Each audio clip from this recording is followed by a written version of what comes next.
Welcome back. It's 8:14. If you want to change up your gift-giving routine this Christmas, there are a few ways to think outside of the box. There are many great gift ideas available that can help promote wealth and healthier financial lifestyles for your kids and your loved ones. So CPA Kimberly Washington is here. Always so great to see you. Happy to have you here. Always have great ideas. So let's talk about this, because I was just telling Kim, my niece and nephew already asked for video game devices and the AirPods and, you know, things like that. But you have some other suggestions. Some other suggestions. Some ways to build wealth. The first thing I say is create a savings account and bring that niece or nephew, that child, to the bank with you and create a savings account for a long-term goal. It could be to purchase a car, a down payment on a home once they graduate from college, whatever the case may be. But just show them the importance of saving and also investing. That's the first thing you want to do. And it accrues and the interest, and you can teach them about interest and how, you know, in 20 years down the line, how much it'll accrue to, right? Right, and this will still be around versus those iPhones and all of these things. You know, you're building wealth. So this is why it's a good thing to do. Okay, anything else?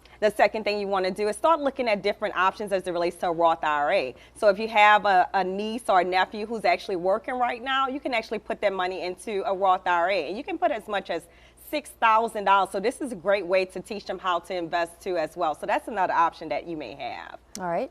Another option is something new that I came up with. It's called coin collecting, right? And this came about with my nephew. He actually found like a rare coin that was worth like $25. So I'm saying for this Christmas, just instead of just doing money or whatever the case, you might want to go to the bank and get some coins and just cash it out and have them to explore like the different coins and see whether or not you have some rare coins that may be worth something. And this could be a learning lesson too as well, because they can learn about which coins are worth what and go into different websites to learn about the history.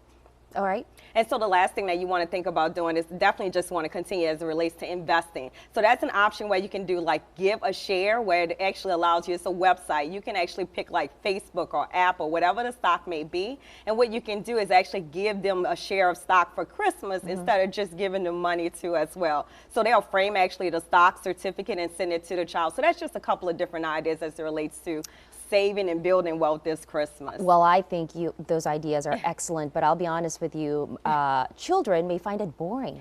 So how do you? I'm serious. I think it's great because I have experience, and we realize how financial health is very important. But children who are 9 and 10, they may think that's so boring and not like it. So what's your advice? So that's truly a good point. They may look at you like what are you talking about, right? So I say just do half and half. Because they want to be cool right now. Their important priority is to be cool among their peers. Towards when we were younger too as well, right? So but we understand financial health is important. Right. So what you want to do is kind of split it up. Maybe get them some toys, but also get some of these different things too as well. Because at the end of the day, they will really thank you for this. So they may have the money that's set aside now to build that business, to build wealth, to invest, and they will thank you in the future. But just split it up to make it a little bit lighthearted for them. I agree. That's a great idea. And then maybe just finally a little piggy bank to start if they're really young, just to teach them how to save and just the physical part of getting something, right? Instead of a paper certificate. Yeah, that's correct. So you just definitely want to teach them, but in the end, it really will work out well for them. Great advice. All right, Kimberly Washington, thank you so much. Thank you so much. I appreciate it.